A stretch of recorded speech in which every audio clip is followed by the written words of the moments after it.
Hello friends, Tanya here with another peek at another collection from Hero Arts.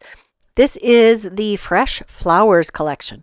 I just have a couple of elements from this collection. This is the floral frames. It is 15 cutting dies and it creates an A2 sized frame. I've already die cut the frame out and we're going to use the floral frame stencil set. It's a layering stencil set. And I am going to make this a very colorful frame. These stencils make it super easy. This is stencil number 1. I have sped this way up. I do not stencil this fast. I used a lovely light orange color here. And then I am lining this up to the second layer here. Now, I have this down on my sticky mat. I might have it a little wonky. So I do end up, after I stencil the flowers that are actually lined up with the stencil appropriately, I shift it so that I can get the other pieces lined up appropriately.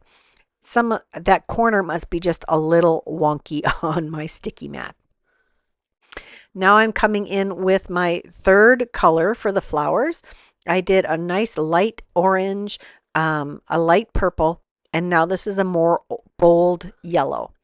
Now we're going to come in with the yellow flower centers and the leaves. Just trying to get these lined up. Again, I'm going to have to realign the stencil after I've done the parts that are lined up first.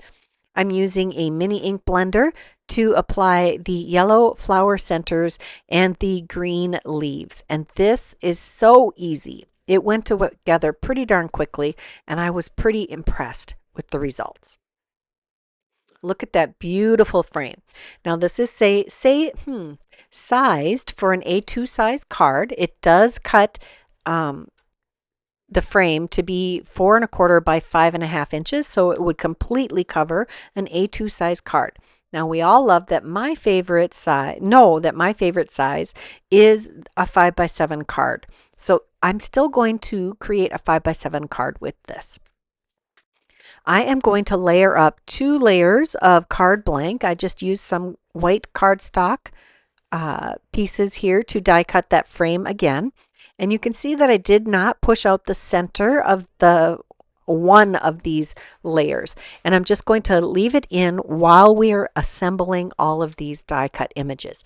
And that prevents it from getting a little kitty wumpus with that fine detail die cut. I'm just adding glue all the way around, again concentrating on the areas that would be loose, that could be loose and flop around or get caught in your cardstock or in your envelope as you're trying to put a card in and out of your envelope. And now I'm going to line this up carefully all the way around, paying attention to the tips of the leaves because those seem to be some of the most flexible points. Just going to make sure the edges are all even and it comes together pretty nicely.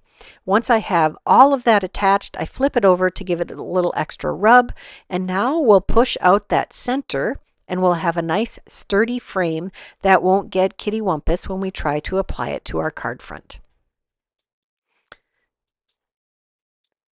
There we go. What a beautiful frame. I really like how this turned out. One of my leaves did not completely attach appropriately, but it's okay. Next, we're going to take the upright italic Happy Birthday. This is a great better press plate. You can foil it or use better pressing. I decided I wanted to go with some foiling. So I have a 1/2 sheet of cardstock. This is Hammer Mill white cardstock. I've foiled this right in the middle. That way I can use my 5 by 7 Matting Basics Set A, because this will cut just a tiny, I think it's like 1/8 of an inch border around on a 5 by 7 card base. Just kind of lining that up, seeing if that will fit appropriately. Now, after I die cut this, I found that I could have shifted it just a smidge more to the left because I don't think this is completely centered, but that's okay.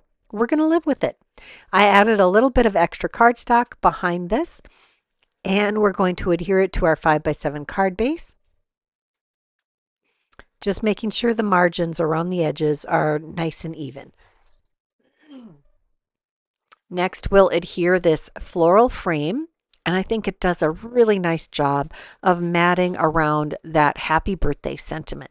There are several sentiments in that upright italic collection that will work. There's a thinking of you and a thank you that would also work with this frame. It is just lovely. I really like those better press plates with the large sentiments, but sometimes I have a hard time finding a way to work them into a design because they are so large. But I do love a large sentiment sometimes.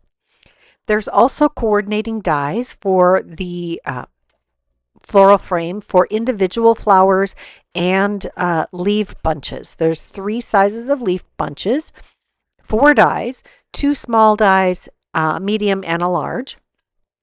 And then there are 5 flowers and 5 flower centers.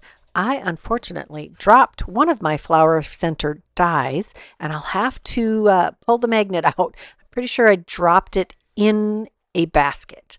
I'm hoping. Now I'm just assembling a few of these flowers, flower centers, and leaves, and adding a couple to the front of the card to help fill in a little bit more of that white space. And we'll take a flower and a couple of leaves to adhere to the inside of the card because we must decorate the inside of the card also. This is the largest of the flowers, and I think there's actually supposed to be a different center for this one, but I think this one works just fine.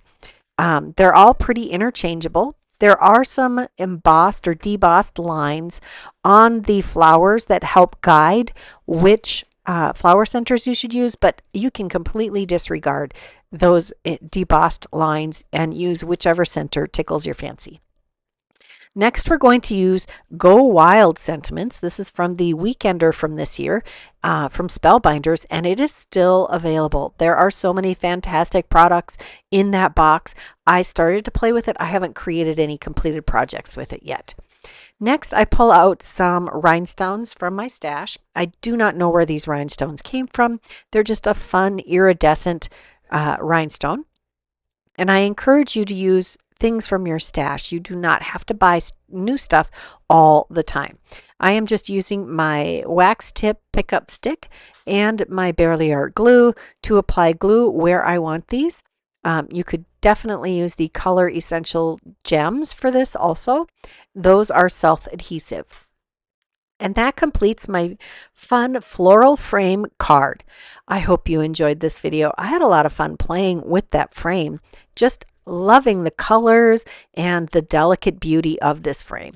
If you enjoyed this video, please leave me a comment. Tell me your favorite parts. Subscribe if you haven't done that. And don't forget to give me a like. That always helps. If you're interested in any of the product, I have a link to a list for all the products I used. And until next time, here are a couple more videos I thought you might enjoy. Bye-bye.